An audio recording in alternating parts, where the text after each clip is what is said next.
I said this day would come. Here we are. It's almost mid-December. Still no snow, thankfully. Well, just like that much. No big deal. So we got our LS1 intake mounted. We got the injector connector conversion done. I bought the $12 kit on eBay. Super awesome. You just have to do either you have to have special pliers or you just solder the ends on. It's super easy. I got my cheap little eBay fuel pressure regulator hooked up and set about right, I think. I don't know if this is a good place to draw a vacuum, the front of the manifold.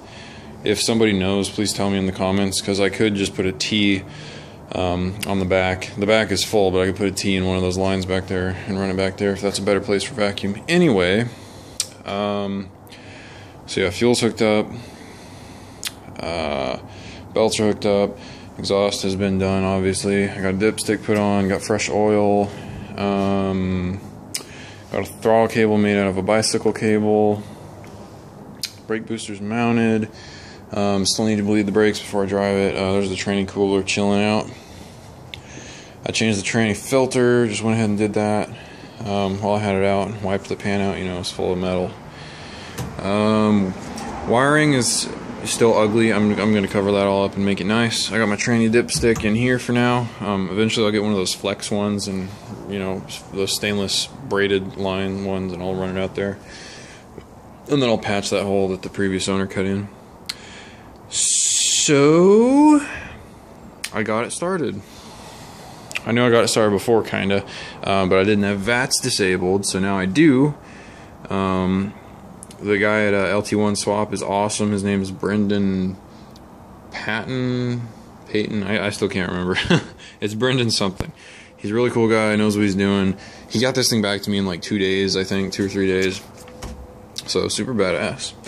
And he programmed the speed sensor to actually read my BMW's differential speed sensor, because I guess the computer needs to know whether the car is moving or not to adjust the idle.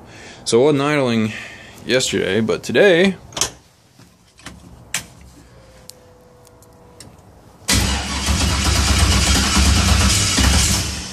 come on, baby. Look at that.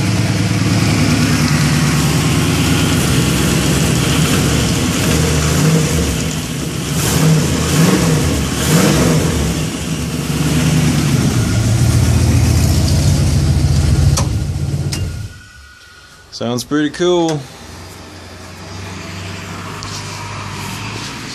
That's really it, I guess.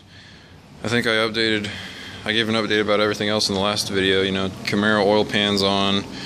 I did my subframe reinforcements. So they're in. Let me get my flashlight. Man, that stuff's smoky. I think those oil rings might be a little stuck. You see I have chopped H&R springs, Coney adjustable shocks, rusty ass solid rotors. So I put my LSD in. I did a swap on my last. I had a 325 before I bought this M3 here, and I put an M3 differential in it. And so this is the LSD out of a 325. So it's a 1.15 ratio, but it's an LSD, so it's better than nothing. Better than this leaky piece of crap that was in this car. And I welded in the subframe reinforcements. I fully welded them. You really don't need to, but I went ahead and did it, and I think it's going to be better. But yeah, that's pretty much it. So subframe suspension's back in. Ooh, these shock mounting bolts down here, they were only threaded in about that far because they were the wrong thread. So you gotta watch out for stuff like that when you buy someone else's projects. So got the right bolts for those.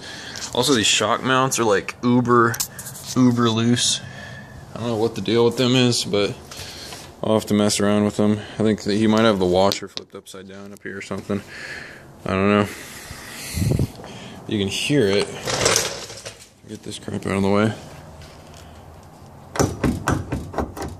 And you can see it just bouncing around in there, so maybe I just need new mounts. I don't know. But I'm excited.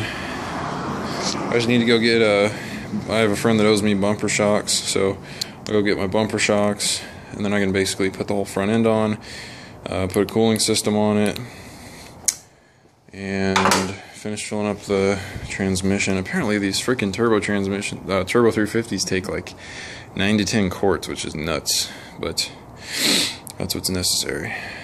So that's it for now. Getting real close. Bleed the brakes, put the front end on, coolant, differential fluid, tranny fluid, air filter, hood and hood latch. There's a hood back there.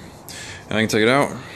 Still need to do glass and, you know, brake lights and all that boring BS before it's street legal. But getting real close to taking it for a test drive.